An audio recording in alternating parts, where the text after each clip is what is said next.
Yeah, it was probably the last 10 minutes, to be fair, Pete. We were had control of the game in the first half, and we just didn't come out with enough intensity defensively in the second half, and that sat us on our try line. We had to do 7 sets, and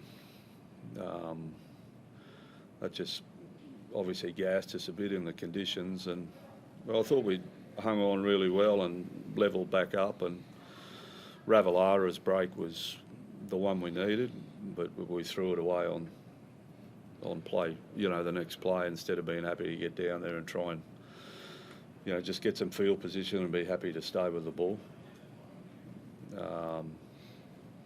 There was nothing in the game for 70 minutes. It was a bizarre last 10, obviously, but really tough conditions out there, and, one team was going to crack, and unfortunately I think we'd only had 10 sets to their 20 by that stage, and 5 inside 20s to their 25, and it just told in the end.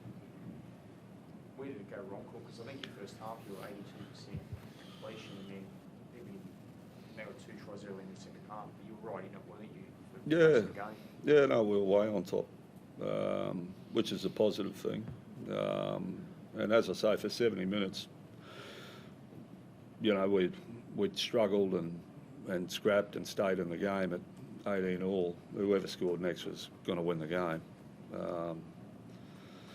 So we sort of, in the end, you'd sit and look at the scoreboard, but I was really impressed with our resolve, the way we went about it. We just lost our way.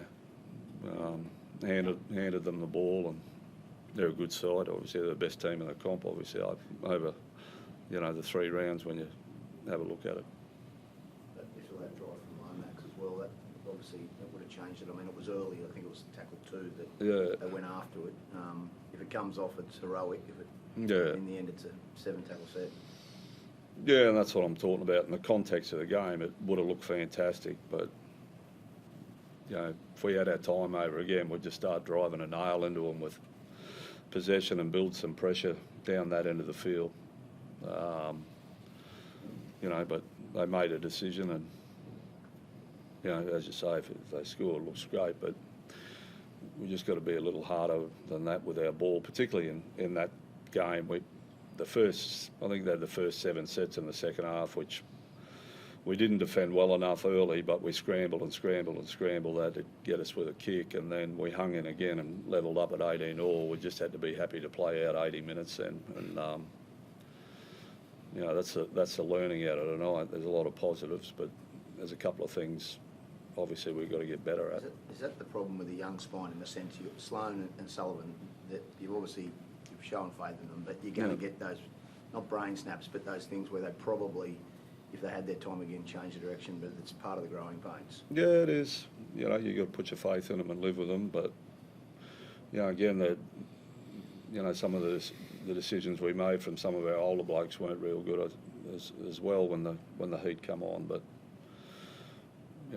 that's going to give us the opportunity to to build and be stronger. Like I say, I was really proud of them for 70 minutes, and they should be proud of themselves. Were you kicking yourself that pass just before half time when you did touch, and that gave Reynolds the chance to smash that 2-pointer, which sort of seemed to give him a bit of a lift going into half time? Yeah, it was, mate.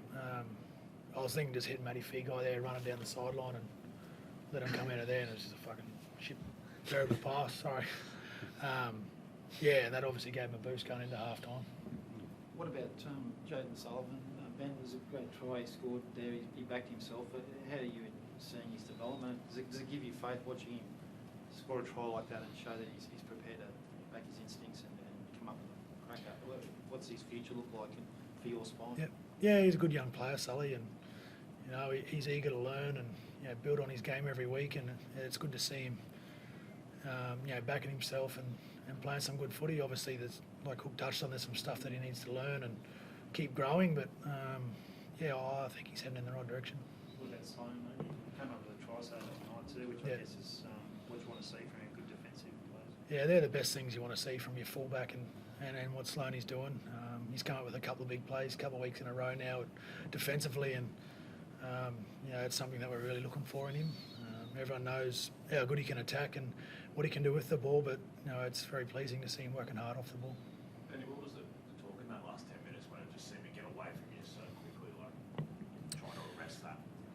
Yeah, well, after the first try, I think there was 7 or 8 minutes to go. We thought, yeah, just kick deep and just get back into it. And I think we were just out of gas, to be honest. Like the talk behind the post was positive, and we're keen to get down there, and they just rolled down the field again and got another try. So I think it was just, the amount of ball they had early in the second half just took it out of us. Josh Girl was unbelievable for you, coming off the bench. He's had a lot tonight. Yeah, he's been really strong. The first 2 weeks he was really good. Some of his best football in the last couple of years, I thought, like tonight even. Yeah, I thought he was outstanding. I thought before half time all our bench forwards that come on did a really good job. Musgrave and Michael Marlowe. I thought our starting forwards were really good. Frank Marlowe and Laurie, I thought we'd got way on top, physically in that first half. So as we'll take a lot out of that, and it hurts the scoreline, but in the context, we played without the ball in the second half and in these conditions, and we did that to ourselves. It wasn't just our spine. As I said, we looked for offloads and we gave penalties away that cost us. And if we'd had 15 or 16 sets, we would have won the game. One team was going to crack. It was a really high quality arm wrestle there. But we got starved of the ball, and we did that to ourselves, and that's the big lesson. And quality side, they made us pay. Ben, you had many years here at the Broncos as a footy fan. You look forward to the Dolphins Broncos blockbuster next week, both undefeated. Should be a cracker. Yeah, it should be a good game, mate. I don't know if I'll be watching it, but it should be a good game, I suppose. They're both undefeated, like you said, so I'm sure it'll be good. Have you been surprised by what Wayne's done with the Dolphins? No, I wasn't surprised. He always gets the best out of his players, so they're going good. Cheers, guys.